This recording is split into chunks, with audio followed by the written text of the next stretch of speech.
Hey everyone, so this video is going to be part 2 to the magical thinking video that I did before, because there are other examples of magical thinking and other things to talk about.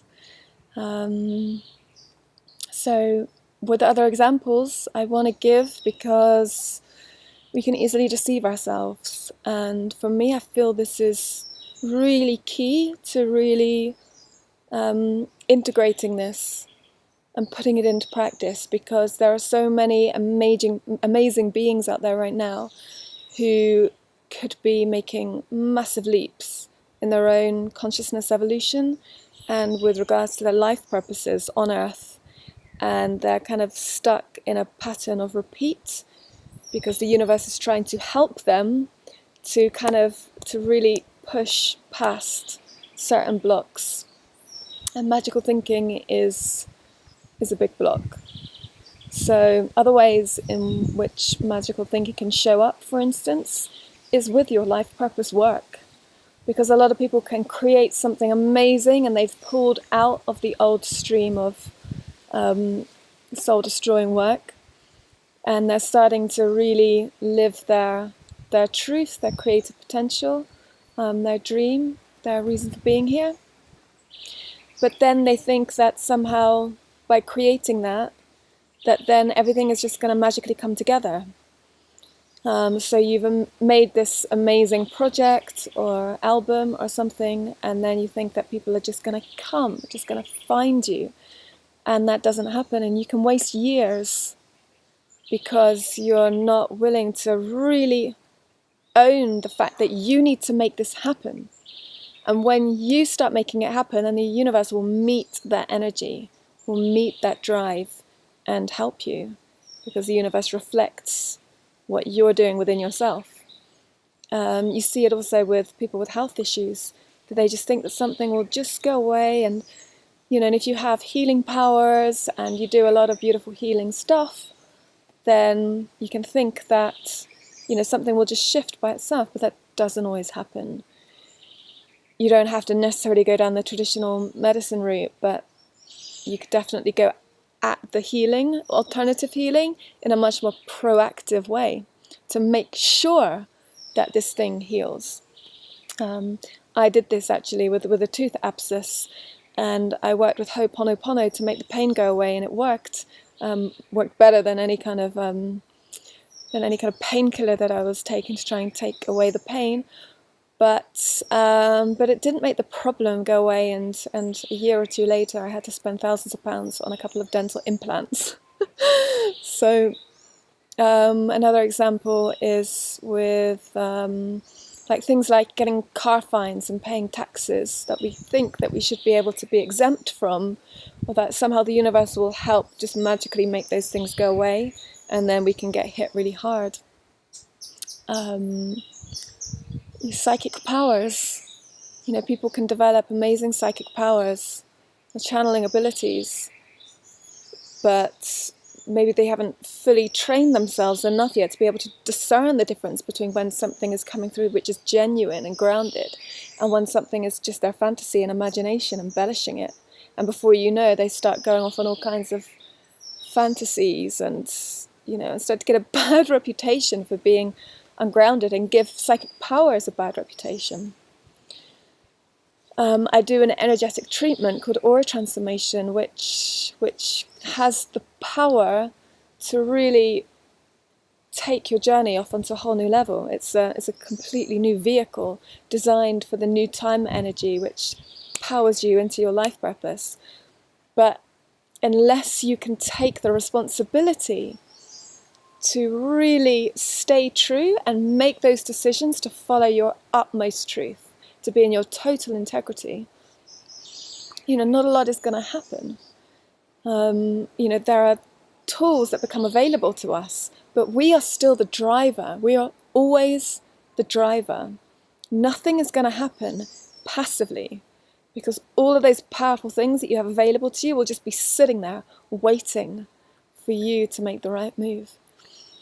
And it can be so shattering when we learn hard lesson after hard lesson and heartbreak after heartbreak, And then we feel, we keep making these quantum leaps, and we get so tired and so burnt out of things not working out right.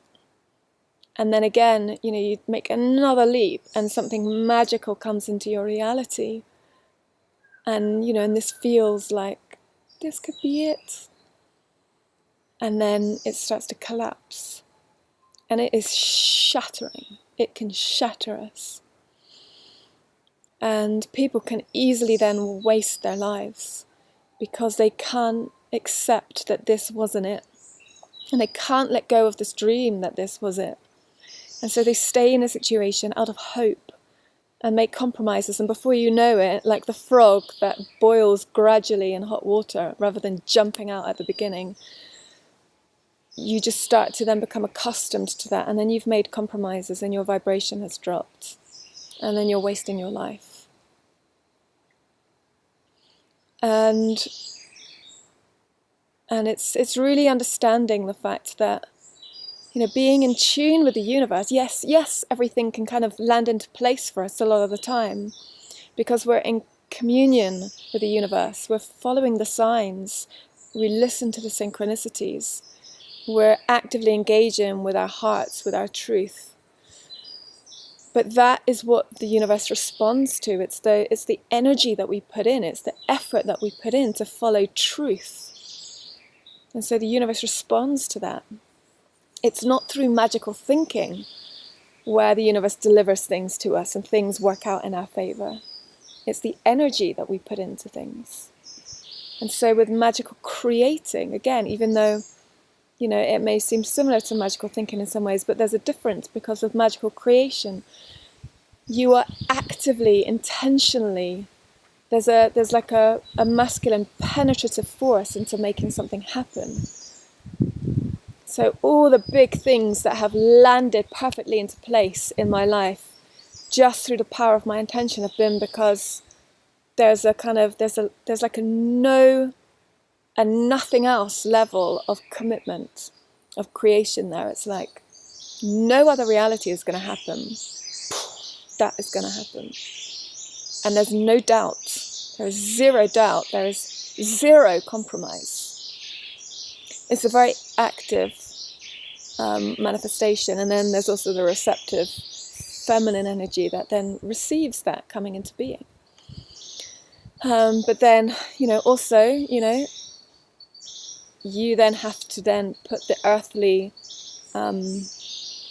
effort into meeting that energy, into making opportunities available.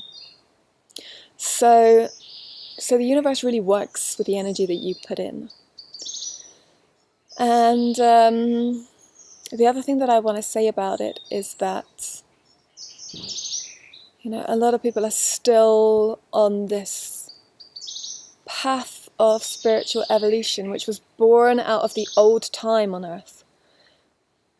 When everybody on the Earth was incredibly engrossed in materiality, which I know a lot of people still are. But if you think of how many people are wakening up now, how much the vibration of the collective consciousness has been raised. Before that wasn't there, and it was just so dense. People were really engrossed in the material. There was a lot of ignorance.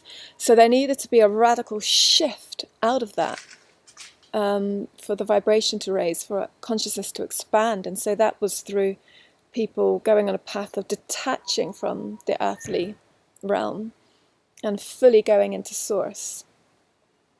It was an appropriate compensatory reaction, an appropriate counterbalance. And people are still, a lot of the time, on that path of just detaching from everything that's happening here. There's a kind of attitude of, okay, it doesn't matter what's happening here. That's not the path I'm on. Anything can unfold, and I'm just going to practice equanimity within myself, because what's happening within myself is the only journey that there is. And yes, that still has truth, and for me, that's half of it.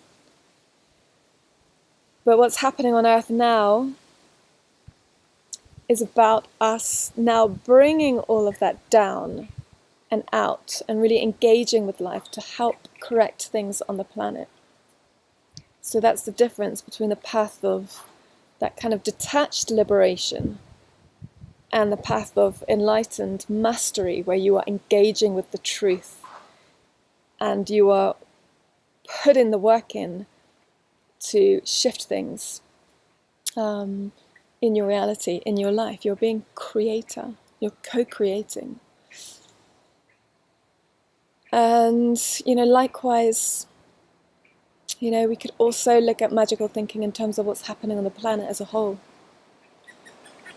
We can probably assume that the planet isn't going to just magically correct herself, that it's going to come down to us, human beings, to correct things on this planet, and that is going to be a lot of hard work for future generations.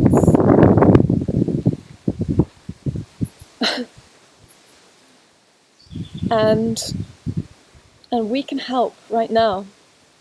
We can help by no longer investing our energy into things that are not bearing fruit, no longer compromising, no longer magical thinking, but putting the energy and putting the work in, seeing the truth clearly, discerning what is really happening,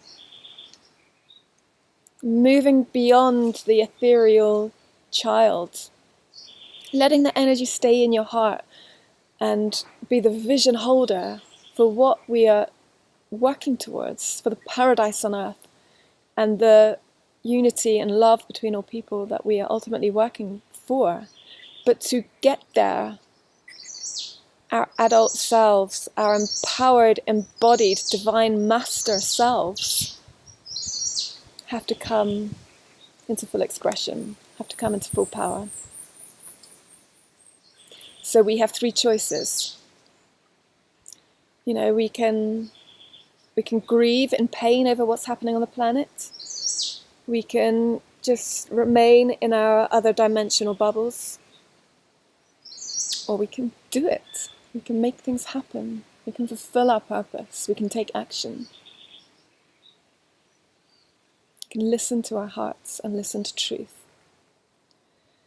And take guardianship, enter into a co-creative role with this planet. Thank you for listening.